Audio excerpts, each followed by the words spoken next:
Kakurgachi rail crossing এর পাশে অবস্থিত লাইনেশ্বর বাবার মন্দির। মন্দিরের বয়স প্রায় 40 বছরের কাছাকাছি। এখন যেখানে মন্দিরটা অবস্থিত সেখানে রেলের প্যান্টোগ্রাফ ছিল। খোঁড়ার সময় মাটির তলা থেকে একটি কালো পাথর বেরিয়ে এসেছিল, যাকে সবাই শিব জ্ঞানে পুজো করে এবং এখানে দেবতা প্রতিষ্ঠিত শিব হিসেবেই। লাইনেশ্বর বাবা আসলে একটি ছোট্ট শিব মন্দির।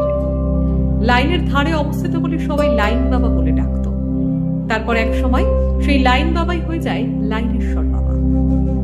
মন্দির প্রতিষ্ঠার পেছনে একটি প্রচলিত লোককাহিনী জানতে পারা যায়। একটা সময় নাকি এই ক্রসিং এ প্রচুর পরিমাণে মানুষ কাটা পড়ত।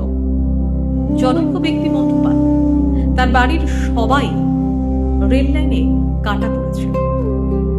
নিজে আত্মহত্যার আগে সেই মন্টু পাল একটি কালো পাথরকে দেবতা হিসেবে পুজো করে প্রতিষ্ঠা করেছিলেন মানুষের মঙ্গলার্থে। দেবতার কাছে প্রার্থনা জানিয়েছিলেন আর যেন কেউ কখনো এই ক্রসিং এ কাটা না। বিশ্বাসে নাকি সত্যি সত্যি ইতিহাস, তার সময় বলতে পারবে, কিন্তু তারপর থেকে রেলে কাটা পড়ার সংখ্যা অনেক কমে গিয়েছিল। এখানেই শেষ নয়, লাইনেশ্বর বাবার মন্দিরের প্রণামী বাক্স চুরি করেছিল একটি চোর।